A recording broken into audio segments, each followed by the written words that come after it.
Have you ever wanted to make your monsters super tactical and flavorful at the same time? Well, I've got a book recommendation for you. This thing right here, The Monsters Know What They're Doing. I want to talk to you about how this book is awesome and definitely worth a read. So, Keith Ammann, I'm not sure I said that right. Keith here, that with this book, he has come through all the 5E characters, all the 5E monsters, and he's described how to use them tactically to make them different and to make them stand out. It's definitely worth a read, especially if you're playing 5th edition. But if you're not playing 5th edition, it still is a good read because he's giving you ideas for flavoring the monsters and also for tying in mechanics with flavor. So if you're an aspiring game designer, if you're an aspiring awesome DM, right, which we, of course we all are, that's why we're watching this video, that's why I'm making these videos. We're all aspiring to be better, and Keith, in this book, The Monsters Know What They're Doing, has made it easy for us to see how to use monsters to tell a story. Let's dive in really quickly. All right, let's take a quick look at The Monsters Know What They're Doing.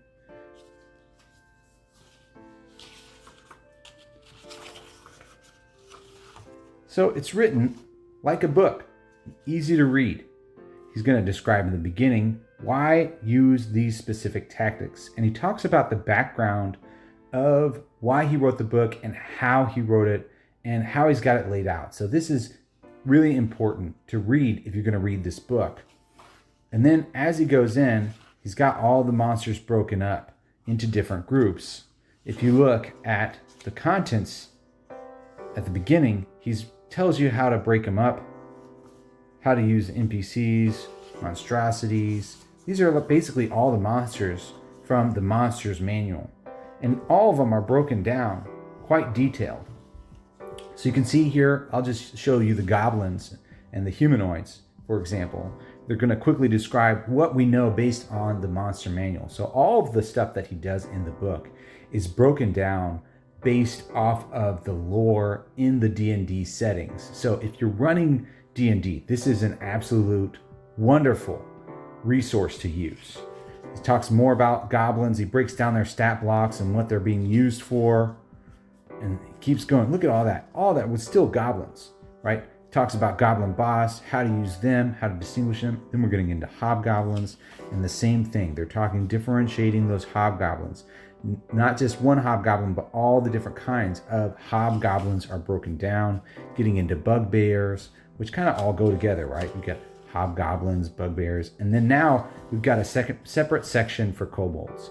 So each one has a wonderful break in the title. We've got easy to navigate page numbers at the top here, and it tells you the name of the book and what section we're in for easier navigation. So it's pretty much written like a novel or a manual. There's mostly just words in it.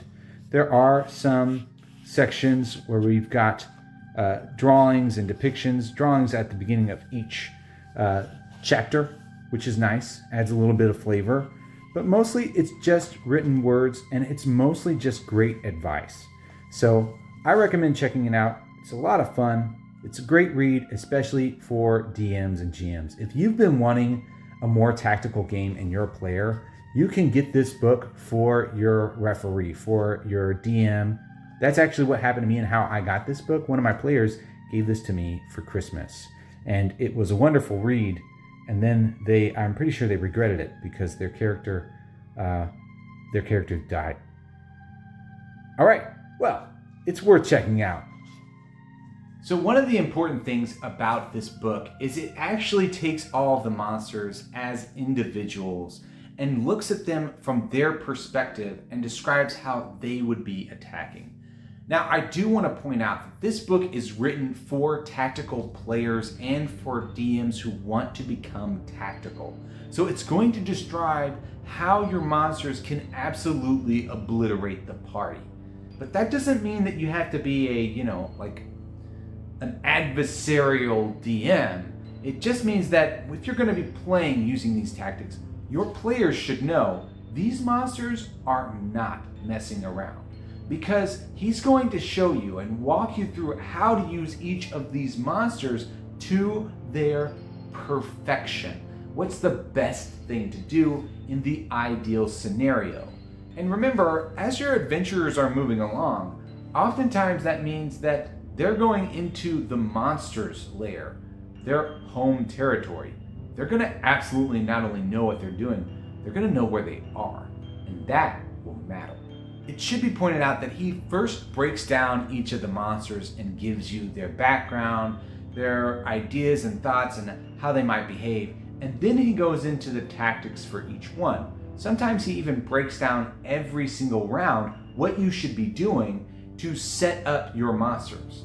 He also talks about how some of the monsters work well together, like the drow and the different monsters that they might have working with them. Or he'll talk about goblins and how they're different from kobolds. So he really helps you differentiate the monsters beyond just they've got 4 HP and this one has a D4 attack and that one's got 4 HP and it's got a D4 attack. He's really helping you not only with the monster's lore, but also with the subtle differences in the stat blocks. I used this as inspiration when I was writing my bestiary to help distinguish and differentiate the monsters there. So if you're writing a bestiary or you're trying to look at monsters, this absolutely is a wonderful read. On top of that, it's written in a fun and easy to grasp manner. I hope you'll check it out. Whoa, I almost forgot to mention that the author, Keith, also has a blog where he describes all of this stuff too. I'll link that in the description below. Well, thanks for watching. I hope all of your games are full of dread and laughter.